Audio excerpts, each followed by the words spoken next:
coming into, was there ever a time in jail, like especially in the county jails, that you were kind of scared or no? I had a name.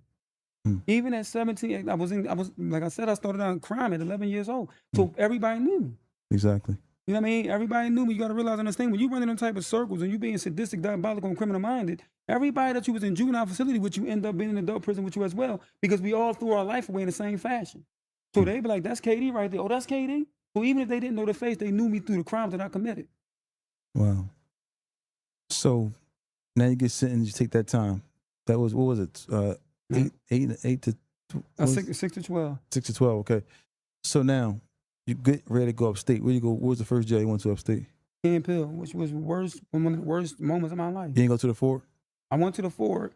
I stayed down the Ford for about 2 weeks, and then they sent me to Camp Hill. How was it pulling up to the fort? Everybody said that wall was so intimidating. How was it for you being that young? One of the things that gave me a sense of awareness of what type of environment that I was in, that manufactured environment was so volatile that when you came through, they asked you where you want your body sent.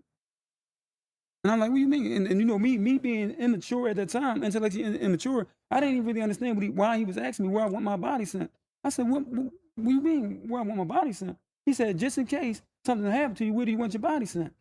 And me not knowing how to react and respond to that line of question, I said, man, send it home. He said, you want us to send a dead body home to your mother? I ain't even know what else to say. I was so intellectually immature at the time, I didn't even realize what he was really asking me, how dangerous the environment was that I was in. I was naive. Make sure y'all hit that like button, y'all. If y'all like what y'all hearing, hit that like button, please. So you got up to the fort, and they told you actually where you want your body sent. That you said send it home, Right. because you didn't understand. Now, 2 weeks in the fort, did you ever make it a population? I ain't never, they were trying to get me, they asked me did I want to take PC because I was so young. And mind you, they thought I was 18 already, but remember I told them that I was born in 77, but I really was born in 78. So they thought I was 19. I was just turned 18. Mm. But they was asking me, did I want to be placed in isolation? And I was like, no. They said, you don't want to go to PC? I said, no. They said, you sure? You positive? I said, I'm positive. They said, sign this paper. So you had to sign a paper to say if anything happened to you, that the jail is not responsible for whatever transpires. Mm. Wow. So you get the population. Well, how was that for you? It was a little bit of trepidation because now I realized that I wasn't going to be around my family for X amount of years. So the loneliness and the depression set in. But then on the sick flip side of that, it seemed like a badge of honor because all we heard about was greatest for growing up. So it felt like that I accomplished something. Mm. I heard that.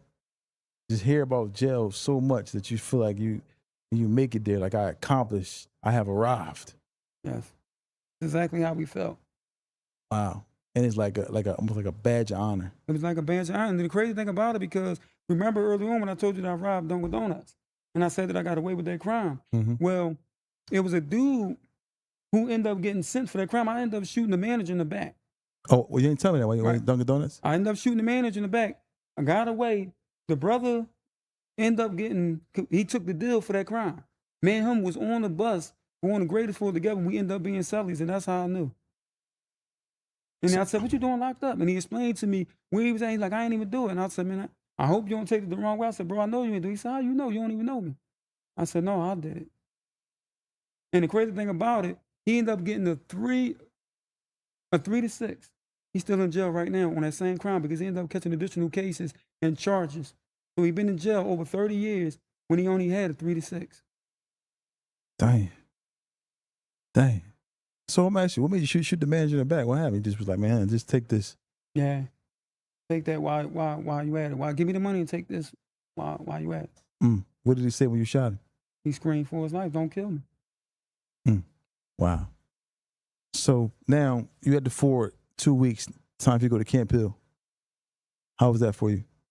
I think that was one of the most traumatizing times of my life. I think that really made me more sadistic and barbaric because when I went there, the cops lied on me first and foremost. They didn't like me because I was very rebellious. I was cantankerous. I wasn't following rules and regulations and policies of the institution.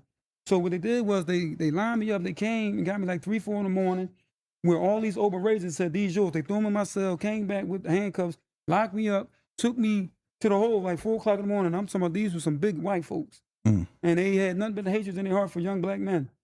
You know, and what we was doing, we was talking on, calling them devils, calling them crackers, you know what I mean, calling them racist. And I'm thinking I'm getting away. I'm like, I'm a kid. Ain't nothing they really can do to me.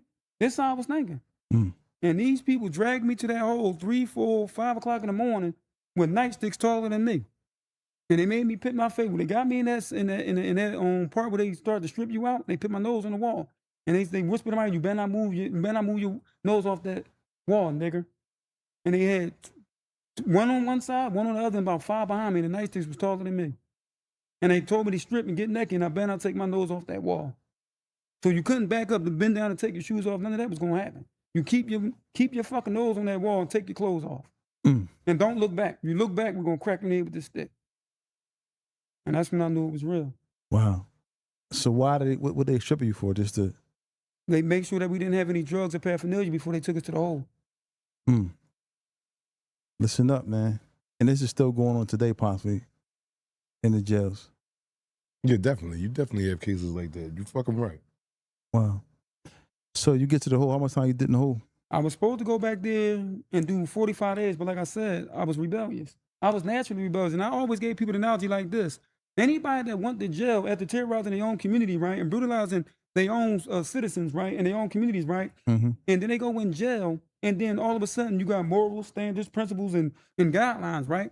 Mm-hmm. And you have all this spiritual discipline. I didn't look at them type of dudes as real men because you were just out there brutalizing your society, disregarding the feelings of your family, disregarding the teachers, the principals, and the truancy officers, but then you go right to jail, and all of a sudden you're a model citizen. So I looked at myself like a Mustang out the wild. There's no way in the world that you can take a Mustang out the wild, and all of a sudden you can break him in one day. Mm. So I was rebellious.